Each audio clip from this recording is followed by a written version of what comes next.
नमस्कार दोस्तों, स्वागत है आप सभी का स्टूडेंट सॉल्यूशन क्लासेस की ऑनलाइन पोर्टल एसएससी सक्षम के अंदर, जिसमें मैं आपको विज्ञान का जो 5th चैप्टर है वो पढ़ा रहा था, जो कि दैनिक जीवन में रसायन।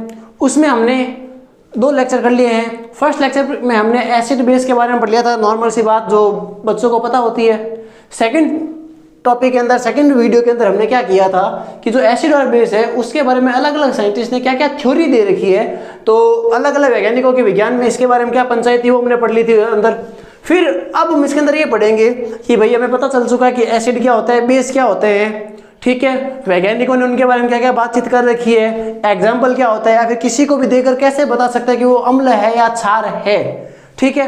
अब हम बात करेंगे अम्ल और क्षार के, एसिड और बेस के प्रॉपर्टीज के बारे में, मतलब कि उनके गुणों के बारे में कि उनके सामान्य गुण क्या है, नेचुरल प्रॉपर्टीज क्या है। तो देखो, कोई भी सामान होता है उसके जो गुण होते हैं वो 2 तरह के होते हैं, ठीक है। चैप्टर से हटकर थोड़ी सी बात है, तो कोई भी रसायन है उसके देखो 2 गुण होते हैं। सामान्य गुण जो होते हैं वो 2 कैटेगरी के होते हैं, 2 प्रकार के होते हैं। एक होते हैं भौतिक गुण और एक होता है रसायन या रासायनिक गुण, मतलब कि फिजिकल प्रॉपर्टी और केमिकल प्रॉपर्टी।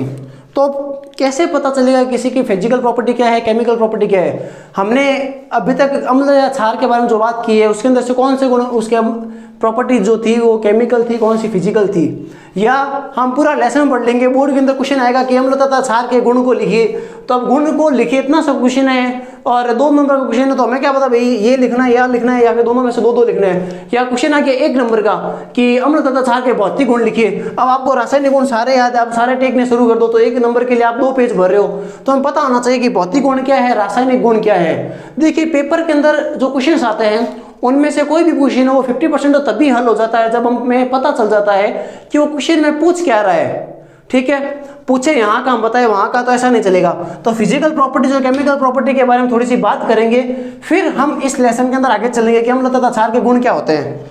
अब फिजिकल गुण और केमिकल गुण की एक देखो बड़ी सी मजाकिया परिभाषा जो सर पढ़ाते हैं किताब में होती है, वो क्या होती है कि हम बोलते हैं कि भौतिक विज्ञान और रासायनिक विज्ञान क्या होता है, तो किसी पदार्थ के वे गुण जिसमें उनके भौतिक गुणों का अध्ययन करते हैं, या विज्ञान की वह शाखा जिसके अंदर हम भौतिक गुणों का अध्ययन करते हैं, भौतिक गुण कहलाते हैं। रसायन विज्ञान में क्या बोल देंगे कि जिसके अंदर हम रासायनिक गुणों का, अरे भाई होता क्या है रसायन और होता क्या है केमिकल, या होता क्या है उसका भौतिक, ये भी तो बताओ। खाली बोल दे कि रसायन का अध्ययन करेंगे रसायन विज्ञान कहलाएगा, भौतिक का अध्ययन करेंगे भौतिक विज्ञान कहलाएगा।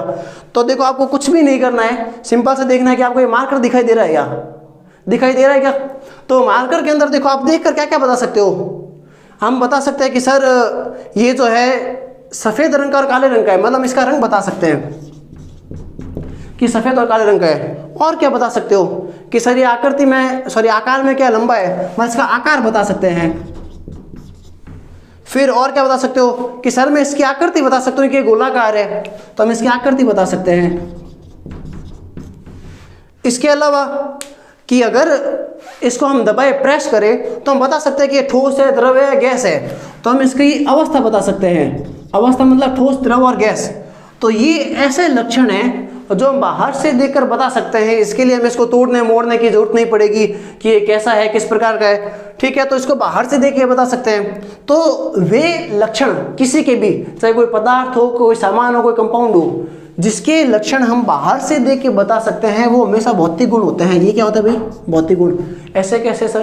तो देखो, हमने एक वर्ड सुना हुआ है आपने, चलो फिजिक्स को छोड़ो, आपने फिगर शब्द सुना है, सुना हुआ होगा, सभी करता है कि फिगर अच्छा है गंदा है, ठीक है। फिगर शब्द का जो मेल होता है, मेल का मतलब जैसे नर का मादा, मादा का नर, ठीक है, फीमेल का मेल होता है, वैसे जो फिगर है, फिगर का मेल कैसे होगा।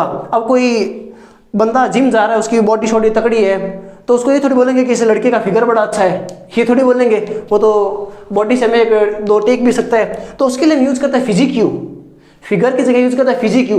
तो लड़के के लिए यूज करता है फिजिक्यू, लड़कियों के लिए क्या होता है फिगर। फिजिक्यू से ही बना है फिजिक्स का वर्ड। तो कोई भी फिजिकल जो प्रॉपर्टी है, फिजिक्यू मतलब फिजिकल मतलब जो बाहर से दिखाई दे रहा है। तो किसी भी सामान की जो बाहर से देख के प्रॉपर्टी पता चल रही है वो होती है उसकी फिजिकल प्रॉपर्टी या भौतिक गुण। तो भौतिक गुण किसे कहते हैं? आप कभी भी कंफ्यूज मत होना, जो भी चीज़ आप बाहर से बता सकते हो, जैसे बोर्ड है, बोर्ड का भौतिक गुण क्या है कि ये रंग में सफ़ेद है और आयताकार है, ठीक है। तो ये हो गया इसके भौतिक गुण। फिर रासायनिक गुण क्या होंगे? रासायनिक गुण या केमिकल गुण वो होते हैं जो उसके अंदर के होते हैं। जैसे बोलते हैं ना कि दो जने अगर ग्रुपिंग कर रहे होते हैं, मुहावरा मानते हैं कि उन दोनों केमिस्ट्री आजकल बड़ी चल रही है। तो केमिस्ट्री चल रही है मतलब कोई केमिस्ट्री नाम की गाड़ी तो है नहीं जो दोनों चला रहे बैठ के। केमिस्ट्री का मतलब उन दोनों में कुछ दाल पक रही है, उन दोनों में कुछ साजिश चल रही है, या उन दोनों के जो रिश्ते हैं, रिलेशन है, वो काफी स्ट्रॉन्ग चल रहे हैं। तो केमिस्ट्री वाला जो आंतरिक गुण होते हैं जो बाहर से दिखाई नहीं देते हैं, किसी का रिश्ता में बाहर से थोड़ी दिखाई देगा, तो वही जो चीज अंदर से हो रहा है वो क्या हो गया? हमेशा रासायनिक गुण होते हैं जो हमें बाहर से दिखाई नहीं देंगे। जैसे ये मार्कर है, अब ये मार्कर कैसे चल रहा है तो हमने इसको चला कर देखा तब हमें पता चलेगा कि क्या चल रहा है, काला चल रहा है। अगर इसकी इंक खत्म हो जाएगी तो किस रंग का चलेगा? चलेगा ही नहीं। अगर रेड इंक डाल दूंगा तो रेड चलेगा और ब्लू डाल देंगे तो ब्लू चलेगा। क्यों? तो कि इसके अंदर का गुण है। अब ये बना हुआ किसका है? प्लास्टिक है, फाइबर है, या कोई और एलिमेंट है। तो या हमने जैसे बोर्ड दे रखा है, बोर्ड किसका है? प्लाई का है, प्लास्टिक का है, फाइबर का है। तो ये इसके वे गुण है जिनके लिए हमें कुछ ना कुछ चेक करना पड़ेगा। तो वे प्रॉपर्टी जो इसकी इनिशियल होती है, अंदर की होती है, वो क्या होती है? रासायनिक गुण होती है। जैसे नॉर्मल सी बात करें कि हम नेल कट कर रहे हैं, नाखून काट रहे हैं, बाल काट रहे हैं, तो वो बाहर से चेंज हो रहा है तो वो किसमें आएगा? भौतिक परिवर्तन के अंदर या उसकी फिजिकल प्रॉपर्टी के अंदर, फिजिकल चेंज के अंदर। लेकिन अगर कोई इंसान बीमार हो गया तो बीमार कहाँ से हो रहा है? अंदर से। तो वो किसमें आएगा? केमिकल प्रॉपर्टी के अंदर। सिंपल सा हमें यही याद रखना है। ये लेसन से थोड़ी हटकर बात थी, समझने के लिए, लॉजिक के लिए भौतिक गुण या रासायनिक गुण किसे कहते हैं। देखो, पास होना बड़ा ही आसान काम है। अगर कोई बोले कि मुझे तो 10वीं पास करनी है या मैं 10वीं में फेल ना हो जाऊं, तो मैं ऐसे बंदों को बड़ा मूर्ख मानता हूं जो 10वीं में क्या हो जाता है? फेल हो जाता है। देखो, पास होना मुश्किल काम नहीं है, मुश्किल काम है परसेंटेज बनाना। ठीक है, तो ये सिंपल सी बात है जो कभी आपको एग्जाम में नहीं पूछेंगे, लेकिन आपको लाइफ के अंदर आनी चाहिए, समझ में आनी चाहिए। तो कोई पूछे कि भौतिक क्या है, रासायनिक क्या है, तो बाहर वाला भौतिक और अंदर वाला रासायनिक। अब बात चलते हैं एसिड और बेस के ऊपर कि जो एसिड और बेस है उनकी प्रॉपर्टीज क्या है, गुण क्या है। तो इसके दो गुण होंगे, भौतिक गुण और रासायनिक गुण। तो यहाँ पर तो हमें सीधा सा देखा सामान्य गुण। भौतिक गुण क्या होंगे कि स्वाद में खट्टे हैं, कड़वे हैं, या रंग कैसे चेंज करते हैं। अब हम बात करेंगे यहाँ पर मेन रासायनिक गुणों की। या सिंपल सी बात ये याद रख लो कि रासायनिक गुण वे होंगे जिनके अंदर एबीसीडी आएगी। एबीसीडी का मतलब कोई ना कोई समीकरण आएगी। तो बोर्ड के अंदर आपको जब भी पूछे रासायनिक गुण बताओ तो आपको समीकरण लिखनी ही पड़ेगी। तो हम यहाँ पे करें इनकी रासायनिक गुण, अम्ल तथा क्षार के रसायन गुण। मतलब कि अम्ल और जो क्षार है वो किसके साथ क्रिया करके, रिएक्ट करके कौन सा प्रोडक्ट बनाते हैं, कौन सा उत्पाद उत्पन्न करते हैं। तो बड़े ही आसान तरीके से दोनों को साथ में करेंगे और आपको इस 10 मिनट के अंदर, ये नेक्स्ट 10 मिनट के अंदर ये सारा का सारा याद हो जाएगा। और जिनको डर लगता है कि सर मुझे तो समीकरण याद नहीं होती है, तो भैया आपको समीकरण याद करनी नहीं है, हम समीकरण बनाना सीखेंगे। इधर मैं लिख लेता हूँ एसिड, इधर बेस, मतलब इधर हम अम्ल की बात करेंगे, इधर हम क्षार की बात करेंगे। बीच में बाउंड्री दे देते कि ये उसका बड़ा, ये इसका बड़ा। ठीक है, तो अम्ल की बात करते हैं कि अम्ल किस किस के साथ अभिक्रिया करते हैं, क्षार किस किस के साथ अभिक्रिया करते हैं। तो देखो लेसन के अंदर जो दे रखी है पहले तो वो लिखते हैं। लेसन के अंदर आपके दे रखा है अम्ल की अभिक्रिया धातु के साथ, दूसरी दे रखी है अम्ल की अभिक्रिया धातु ऑक्साइड के साथ, और तीसरी दे रखी है अम्ल की अभिक्रिया क्षार के साथ। ये तीन ही दे रखी है, अम्ल की अभिक्रिया धातु के साथ, अम्ल की अभिक्रिया धातु ऑक्साइड के साथ, अम्ल की अभिक्रिया क्षार के साथ। इसके अलावा एक और आती है अम्ल की अभिक्रिया धातु कार्बोनेट के साथ, जो हम बाद में करेंगे क्योंकि इस बार लेसन के अंदर नहीं है, कोर्स में नहीं है। ठीक है, अब बेस की बात करें तो बेस के अंदर भी सेम ही है। बेस की पहली अभिक्रिया होती है धातु के साथ, दूसरी थोड़ी सी चेंज होती है। इसमें क्या है धातु ऑक्साइड, इसमें क्या होती है अधातु ऑक्साइड। तो ये किसका साथ करता है अधातु ऑक्साइड के साथ।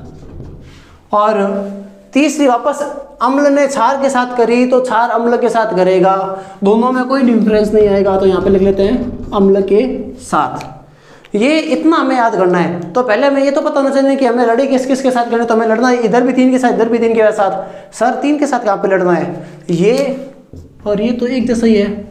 हाँ तो भाई 1 2 3 4 और 5 के साथ नहीं सर, ये देखो इसमें भी धातु है, इसमें भी धातु, ये भी सेम ही है। तो हमें बस 4 ही समीकरण याद करनी है, धातु के साथ, धातु ऑक्साइड के साथ, और अम्ल क्षार के साथ में और अधातु ऑक्साइड के साथ। बाकी अपने आप ही हम सेट कर लेंगे, बना लेंगे। कैसे बनाएंगे अभी देखते हैं। अब इनको समझने से पहले हम वापस एक ही चीज को बार बार करेंगे कि अम्ल किसे कहता है भाई, जिसमें एस था तो एग्जाम्पल लिख लेते हैं एक बार हम। HCl, HNO3, H2SO4, या फिर और भी कोई भी एग्जाम्पल जिसके अंदर आगे एच आता है वो अम्ल होगा, तो हम कोई भी एग्जाम्पल लिख सकते हैं। इधर हम बात करें कि क्षार कौन कौन से होते हैं, तो क्षार होते हैं वे जिनके पीछे OH आता है, जैसे NaOH, MgOH का 2, या फिर और भी कुछ भी लिख सकते हो आप। अब KOH लिख सकते हो, जो भी आपको याद आता है, जो वास्तव में होना चाहिए। ऐसा नहीं कि आप XOH लिख दो, ROH लिख दो, ठीक है, होना चाहिए। अपने घर से नहीं लाना है कि अपने थैले में डाल के लिए। अब किस किस के साथ करेंगे, धातु ऑक्साइड क्षार। तो पहले धातु होता क्या है ये हमें पता होना चाहिए कि धातु क्या होता है। तो इसका एक अलग चैप्टर है कि धातु क्या है या धातु क्या है, जो इस बार सिलेबस से हट चुका है। तो वो माथाफोड़ी तो कम हो गई, लेकिन ये माथाफोड़ी कम नहीं हुई, ये ज़्यादा हो गई, क्योंकि अगर लेसन होता तो हम उसको पढ़ते कि धातु क्या है और धातु क्या है। अब है ही नहीं तो क्यों पढ़ेंगे, और इसमें वो दिक्कत आ जाएगी। तो सिंपल से आपको ये बात याद रखनी है, कोई भी तत्व है उसके ऊपर अगर प्लस है तो वो धातु है, चाहे कुछ भी हो, अगर उसके ऊपर प्लस है तो वो धातु है। और कोई भी तत्व है जिसके ऊपर क्या है, माइनस है, तो वो क्या है, अधातु है। धातु तो लिखा हुआ नहीं है, तो माइनस वाला क्या आ जाएगा, अधातु। बताते कैसे, ये हो जाएगा धातु और ये अधातु। जैसे Na, K, Ca, Cu, Zn। अब Na के ऊपर वैलेंसी क्या होती है, +1, K की होती है +1, Ca की +2, Zn की +2+3, Cu की +2+3 हो सकती है। अरे सर ये आप +1 +2 +3 क्या करोगे, तो याद नहीं है, हमने तो ये कभी देखा ही नहीं है। तो देखो अभी इस चैप्टर के अंदर एक बार ये आप सीधा से याद कर लीजिए, याद भी करना नहीं है, जो एग्जाम्पल आएगा ना उसी टाइम में याद हो जाएगा कि किसी के वो +1 होती है, किसी के वो +2 होती है, किसी के वो +3 +4 हो सकती है, किसी को -1 -2 हो सकती है। जैसे Cl -1, F -1, O -2, ऐसे अलग अलग होती है। अब क्यों होती है, क्या होती है, किसे कहते हैं, ये सारा लफड़ा बाद में, हाँ बाद में चलेंगे। देखो विज्ञान के अंदर खुदाई करते रहो, आगे से आगे चलते रहेगा। ये तो क्या है, पक्की सीमेंट दिखने वाली मुड है, जिसको खोदते रहो आगे से आगे, रेत भी उड़ती रहेगी, धूड़ भी होती रहेगी, और आगे से इकट्ठा भी करते रहेंगे। तो अभी हम उसकी बात नहीं करेंगे, अभी हम बस देख रहे धातु किसे कहते हैं, जिसके ऊपर प्लस होता है। तो हम ये सारे धातु ले सकते हैं, ये सारे क्या है, धातु है। मैं लिख लेता हूँ कौन कौन से धातु है, Na +1, Cu +2, K +1, Zn +2, ये सारे धातु है। ठीक है, हम पहले इसी की बात करते हैं कि अम्ल की अभिक्रिया धातु के साथ करने पर क्या होता है। मतलब ये जो है इसके साथ मिक्स होकर क्या बनाएगा। देखो विज्ञान में नंबर मिलते हैं आपको लिखने के, भाषा के नंबर मिलते हैं सॉरी। और भाषा कब लिखोगे, जब आपको कुछ ना कुछ अंतर आएगा। तो पहले भाषा आनी चाहिए और भाषा के लिए संबंध होना चाहिए। तो पहले हम समझते हैं फिर भाषा लिखते हैं, या पहले भाषा एक मैं बोल देता हूँ फिर आपको समझ में आ जाएगा। तो देखो बात क्या है कि अम्ल की क्वेश्चन क्या आएगा, अम्ल की अभिक्रिया धातु के साथ करने पर क्या होता है, या अम्ल धातु के साथ किस प्रकार की अभिक्रिया दर्शाते हैं, या छोटा सा आ जाएगा अम्ल तथा धातु की अभिक्रिया को लिखिए। तो परिभाषा क्या होगी कि अम्ल की अभिक्रिया धातुओं के साथ करने पर ये पदार्थ के रूप में लवण तथा हाइड्रोजन गैस निर्माण करते हैं। मतलब कि क्या बनाते हैं, लवण और हाइड्रोजन गैस। ठीक है, when acid reacts with metal they form salt and hydrogen gas. मतलब जब भी एसिड और जो मेटल होगा ये आपस में रिएक्ट करके क्या बनाएगा, सॉल्ट बनाएगा और हाइड्रोजन गैस या H2 गैस फॉर्म करेगा, H2 गैस बनाएगा। ये तो इसकी परिभाषा जो हिंदी के अंदर पूरी लिखेंगे, इंग्लिश मतलब जो लैंग्वेज के अंदर लिखेंगे, इंग्लिश जो भी आपकी है, तो क्या लिखेंगे, अम्ल की अभिक्रिया धातु के साथ करने पर लवण तथा हाइड्रोजन गैस बनाते हैं। अब इस भाषा को आपको एक केमिस्ट्री की भाषा के अंदर लिखना पड़ेगा। वो कैसे लिखते हैं, तो इस प्रकार से लिखते हैं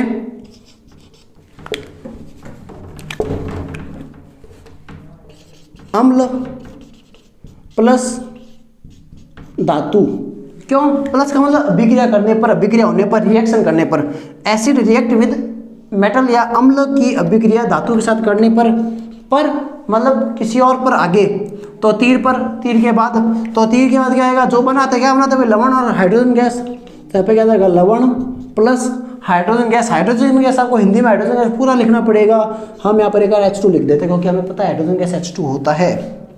अब बोलिए वो क्या लिखेंगे उसको, acid plus metal is form salt plus H2 gas. ये होगी परिभाषा कि सर चलो ये तो बड़ी आसान बात है, या तो हमें याद हो गई कि अम्ल की अभिक्रिया धातु के साथ करने पर, अम्ल की धातु के साथ अभिक्रिया करने पर लवण तरह हाइड्रोजन गैस बनाते हैं। चलो ठीक है, अच्छी बात है, याद हो गई। तो अब एग्जाम्पल कैसे करेंगे, हमें एग्जाम्पल याद रखने नहीं है, हमें एग्जाम्पल बनाने हैं। अम्ल और धातु लेना है, हमारे पास इतने सारे अम्ल, आप कोई भी अम्ल ले सकते हो कि सबसे आसान HCl है, सर मैं तो HCl लूंगा। सर मैं थोड़ा सा हार्ड करना चाहता हूँ, मैं H2SO4 लूंगा। हार्ड तो देखो कुछ भी नहीं है।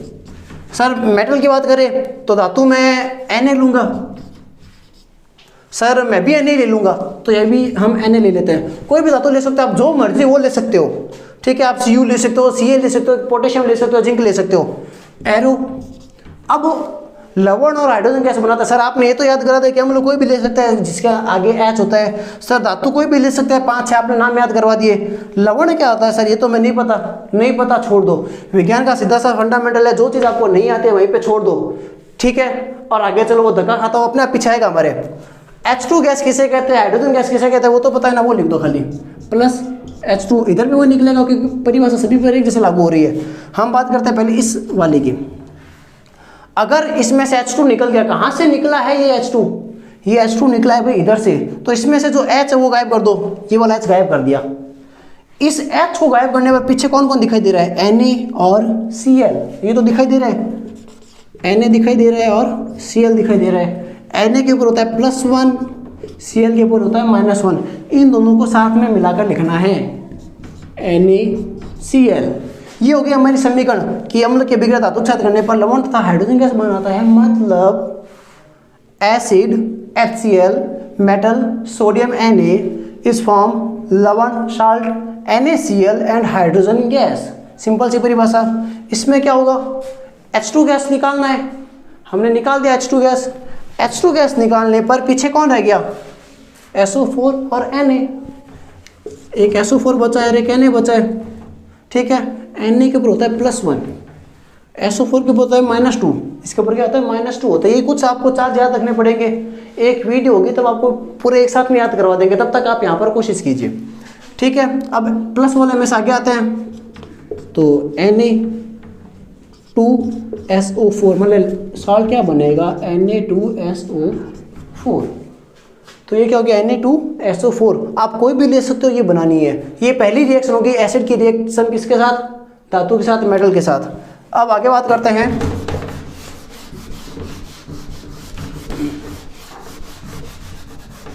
धातु ऑक्साइड के साथ।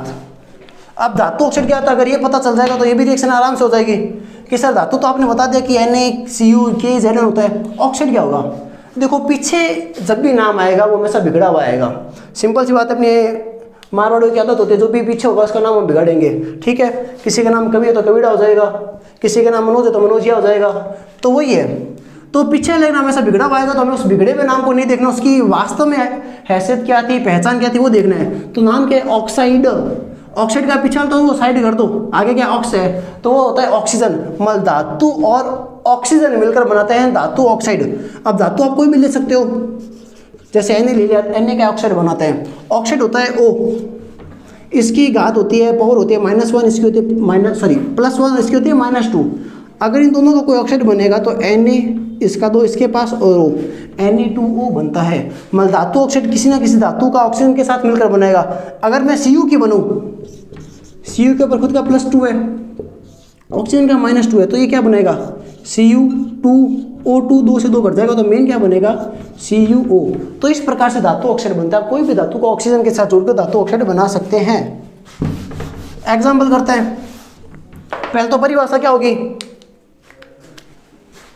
अम्ल की अभिक्रिया धातु ऑक्साइड के साथ करने पर ये लवण तथा जल का निर्माण करते हैं। मतलब नंबर कब पक्के होंगे? जब हमें परिभाषा की भाषा लिखेंगे तो भाषा के नंबर मिलते हैं भाई।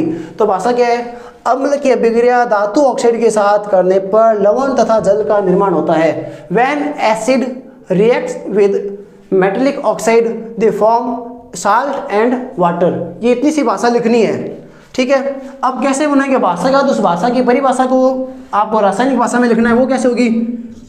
तो वो ऐसे होगी, अम्ल प्लस प्लस का मतलब अभी बताया था समीकरण करते हैं तो किसके साथ कर? धातु ऑक्साइड के साथ। धातु ऑक्साइड, तीर का निशान जो बनेगा क्या बन रहा है भाई? लवण और जल बन रहा है। लवण प्लस जल, ठीक है। तो मेटल की रिएक्शन किसके साथ कर रहे हैं? मेटेलिक ऑक्साइड एमओ के साथ, सॉरी एसिड की रिएक्शन कर रहे हैं मेटेलिक ऑक्साइड के साथ। वो क्या बनाते हैं? Salt plus water. अब आप कोई भी ले सकते हो, जो आपकी मर्जी है कि सर मैं अम्ल वापस HCl ले लूँगा, तो भाई तू वापस HCl ले ले, मेरी क्या दिक्कत है? सर मैं वापस H2SO4 लूँगा, भाई तू H2SO4 ले ले। सर मैं धातु ऑक्साइड तो Na2O लूँगा, मुझे तो वो सही लगता है, और मैं लूँगा CuO कॉपर ऑक्साइड। जो मर्जी वो लो, आपका सब कुछ छूट है। रसायन विज्ञान आपको एकदम खुले हाथ देता है, आपको जो करना है वो कर लो। बस किसी केमिकल को कब लैब में मिलना है मौका तो उसके हाथ मत लगाने, वरना आपके हाथ दे रहेंगे, ठीक है। प्रिकॉशंस के साथ लगाने होते हैं। तो बात करते हैं इसकी HCl प्लस Na2O की, कि ये अम्ल है, ये हमने धातु ऑक्साइड ले लिया तो क्या बनेगा? सर वापस वही लफड़ा है, मुझे नहीं पता साल्ट किसे कहता है, लवण किसे कहता है, नहीं पता, छोड़ दो। वाटर की बात करो, वाटर किसे कहता है ये तो पता होगा, ये भी नहीं पता भाई पानी का सूत्र क्या होता है, तो भाई कोई नहीं, पढ़ लेंगे। H2O का कहते हैं वाटर। अब पीछे कौन रह गया? इसमें से H2O गायब कर दो। H2O कैसे गायब करेंगे? संख्या को मत देखो, H और O को गायब कर दो। हमने यहाँ से H को गायब करना है, यहाँ से O को गायब करना है। पीछे कौन रह जाएगा? Na और Cl। एक Na बचेगा और Cl बचेगा। संख्या नहीं देखनी है सूत्र बनाते समय, ये +1 होता है, ये -1 होता है। इसका साल्ट बनेगा NaCl, मतलब साल्ट क्या हो जाएगा वापस? NaCl। सूत्र बनाते समय हम संख्या नहीं देखते, ठीक है। बैलेंस कैसे करेंगे वो हम आगे बैलेंस करना सीख लेंगे, अभी हम समीकरण बनाना सीख रहे हैं खाली। इसकी बात करें तो वापस साल्ट और वाटर बनता है, लवण हमें नहीं पता, छोड़ दो। जल क्या कहते हैं? H2O, ये लिख दिया। पीछे कौन रह गया? कैसे रह गया? H को गायब कर दिया और O को गायब कर दिया। चाहे इसको करो चाहे इसको करो, एक ही बात है, लेकिन हम उसी को करेंगे जो पहले से किनारे बैठा है। एक ही में से दो नुकसान क्यों करें? एक उधर से भी तो होना चाहिए। पीछे कौन रह गया? Cu और SO4। Cu के ऊपर होता है +2, SO4 के ऊपर होता है -2, तो ये दोनों क्या बनेंगे? CuSO4। तो इस बार साल्ट क्या होगा? CuSO4। तो ये क्या हो गया?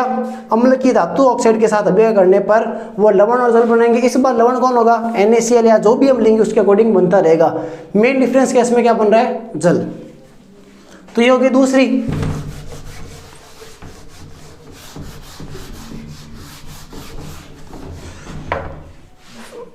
फिर एसिड की लास्ट रिएक्शन करते हैं हम। एसिड की अभिक्रिया बेस के साथ, क्षार के साथ करने पर क्या होता है? तो अम्ल की अभिक्रिया क्षार के साथ करने पर क्या मिलेगा, क्या होगा? ठीक है, तो पहले वही भाषा कि अम्ल की अभिक्रिया क्षार के साथ करने पर उत्पाद के रूप में लवण और जल बनाते हैं। ये भी लवण और जल ही बनाते हैं। तो क्या बनाते हैं? ये लवण प्लस जल। देखो इसमें आपको एक और चीज़ एक्स्ट्रा याद रखनी पड़ेगी। वो क्या होता है कि अम्ल और क्षार दोनों क्या है? मेन है। मेन इस लेसन की चीज़ क्या थी? अम्ल और क्षार। तो दोनों ताकतवर है, दोनों आपस में रिएक्शन करेंगे तो दोनों के अंदर नुकसान काफ़ी होगा। तो अम्ल तथा क्षार की आपस में अभिक्रिया करने पर ये एक दूसरे गुणों को नष्ट कर देते हैं, एक दूसरे की जो प्रॉपर्टीज है उनको क्या कर देते हैं? डिस्ट्रॉय कर देते हैं, ठीक है, और न्यूट्रल हो जाते हैं। इसलिए इस रिएक्शन का एक अलग से नाम है, वह है न्यूट्रलाइजेशन या उदासीनीकरण अभिक्रिया। उदासीनीकरण अभिक्रिया। देखो जब भी मैं उदासीनीकरण अभिक्रिया करवाता हूँ, मुझे एक अपने क्लास का एक स्टूडेंट याद आ जाता है। 10th क्लास के 4-5 साल पहले की बात है कि क्वेश्चन दिया था हमने, उदासीनीकरण अभिक्रिया किसे कहते हैं। तो ये इंपॉर्टेंट क्वेश्चन इस लेसन में से ये आता ही है कि उदासीनीकरण या न्यूट्रलाइजेशन किसे कहते हैं। तो उस बच्चे ने आंसर दिया कि अम्ल और क्षार आपस में जब लड़ाई करते हैं तो लड़ाई करके दोनों उदास हो जाते हैं, इसलिए उसको उदासीनीकरण अभिक्रिया कहते हैं। अब देखो ये तो बात समझाने की हो गई थी कि हमने उनको समझा दिया कि अम्ल और क्षार दोनों क्या ताकतवर है, दोनों आपस में लड़ाई करेंगे, क्रिया करेंगे तो दोनों के ही गुण खत्म हो जाएंगे। तो कई बार क्या होता है समझाने वाली चीज़ को वो पेपर में लिख दे, तो ऐसा नहीं होना चाहिए। उदासीनीकरण का मतलब ये नहीं कि दोनों में से कोई उदास हो गया, ये कोई विद्यार्थी नहीं है जो रिजल्ट दे के उदास हो जाएगा किसी और का, ठीक है, क्योंकि खुद का रिजल्ट तो हमें शुरू में पता होता है क्या आएगा, हम उदास दूसरों के रिजल्ट से ही होते हैं। तो परिभाषा क्या हो जाएगी, इस बार शॉर्ट में लिख रहा हूँ, एसिड प्लस बेस क्या बनाएंगे, साल्ट और वाटर। मतलब जो साल्ट है वाटर बनाते हैं, अम्ल तथा क्षार आपस में अभिक्रिया करके साल्ट लवण और जल का निर्माण करते हैं। अब हमारे पास बहुत सारे अम्ल है, बहुत सारे क्षार है, आप कोई भी ले लो, आपके पास सारा खुला पड़ा है, वापस HCl ले लो। सर कितनी देर से HCl ले रहे हो, मैं तो बोर हो रहा हूँ, कुछ और लो। तो अभी मेरे क्या है, तेरे दिमाग लगेगा, HNO3 ले ले। मेरे तो कोई घर से लग नहीं रहा है कि मेरा राशन कम हो जाएगा HCl की जगह HNO3 लेने पर। बेस आप कोई भी ले लो, Na ले लो, KOH ले लो। तो NaOH अगर ले तो साल्ट क्या बनेगा, साल्ट का लफड़ा हर बार रहेगा, तो आप इसको छोड़ो, साल्ट को साइड में करो। वाटर का तो पता है ना, H2 होता है तो H2 लिख दो। अब इसमें से H2 गायब कर दो, एक H ये रहा, एक H ये रहा, एक O ये रहा, इसको गायब कर दो। अब गायब करने में कौन रह गया, एक तो Na रह गया और एक NO3 रह गया। Na के ऊपर +1 होता है, NO3 के ऊपर -1 होता है, तो दोनों मिलकर बना देंगे NaNO3। आप कोई भी ले सकते हो, हर बार ऐसे ही बनेगा, ठीक है। तो अम्ल तथा क्षार के आपस में अभिक्रिया करने पर ये एक दूसरे गुणों को नष्ट कर देते हैं, उदास हो जाते हैं, मायूस हो जाते हैं, मतलब उदासीनीकरण अभिक्रिया कहलाती है। और पीछे क्या निकल गया, जल, और जो रह गया वो क्या कहलाता है, साल्ट कहलाता है, ठीक है। तो साल्ट हर बार बनेगा, तो ये हो गया अभिक्रिया तीनों की। तो अगर शॉर्ट में लिखा जाए तो ये इसके साथ क्रिया करके क्या बनाया था, लवण, मतलब कि साल्ट प्लस H2 गैस। इसने क्या बनाया था, साल्ट प्लस जल या वाटर। इसने क्या बनाया था, साल्ट प्लस जल या वाटर। साल्ट हर बार चेंज होता है, जो भी हम लेंगे उसके हिसाब से। सर आपने 3 चीज़ें करी, लेकिन मुझे तो ऐसा लग रहा है कि मुझे तो खाली एक ही चीज़ याद रखनी है, ये याद रखना है कि धातु के साथ तो H2 आ रहा है, बाकी दोनों के साथ क्या जल आ रहा है। तो ये ही सीधा सा फंडामेंटल लॉजिक है कि अम्ल की अभिक्रिया किसी के साथ करो, वो धातु के साथ तो H2 देगा, बाकी सभी के साथ H2O ही देगा, और साल्ट तो सब में निकलना ही है, ठीक है। तो ये हो गए सारे अम्ल के गुण। आगे हम करेंगे क्षार के रासायनिक गुण, लेकिन उससे पहले आप यहाँ तक का एक बार समझ चुके हो, तो यहाँ तक की जो भी डेफिनेशन है आप एक बार बुक से देख लेना, फिर यहीं से भी देख लेना, या आपको PDF में मिल जाएगी कि आपको कौन सी समझ नहीं है, फिर आपको कौन सी दिक्कत है कि सर मैंने ये वाला एसिड लिया है, ये वाला मेटल लिया है, तो उसकी रिएक्शन नहीं हो रही है, ठीक है। तो हम अपनी मर्जी से कर सकते हैं, लेकिन अपनी दुकानदारी नहीं लगा सकते, जो वास्तव में नेचर में रिएक्शन होती है वो ही कर सकते हैं, ठीक है। तो आपके लिए इतना ही होमवर्क है कि आप इनकी जितनी भी रिएक्शंस होती है वो आप रिएक्शन करेंगे, और जिन मेटल की, जिन एसिड के साथ या मेटल ऑक्साइड के एसिड के साथ रिएक्शन नहीं होती है वो आप कमेंट करके बताएंगे कि सर ये यहाँ पर दिक्कत आ रही है, या फिर इसका फॉर्मूला क्या बनेगा, कि सर रिएक्शन तो हो जाएगी लेकिन हमें ये नहीं पता चल रहा कि साल्ट क्या बनेगा, हमने H2O निकाल दिया फिर भी पता नहीं चल रहा साल्ट क्या बनेगा। फिर हम आगे बात करेंगे बेस की, जबकि है ये दोनों डिफरेंस के अंदर ही। जब हम बेस की इसलिए अगली वीडियो में करेंगे ताकि जब वो करेंगे तो ये वापस रिकॉल हो जाएगा, वरना एक वीडियो के अंदर वापस करेंगे तो इनको वापस रिवीजन करने का मौका नहीं मिलेगा, ठीक है। तो वो इसलिए करेंगे ताकि ये याद हो जाए, और ये याद हो गया तो वो याद करना नहीं पड़ेगा, ठीक है। धन्यवाद यहाँ तक देखने के लिए। बाकी रिएक्शन से हम आगे बात करेंगे।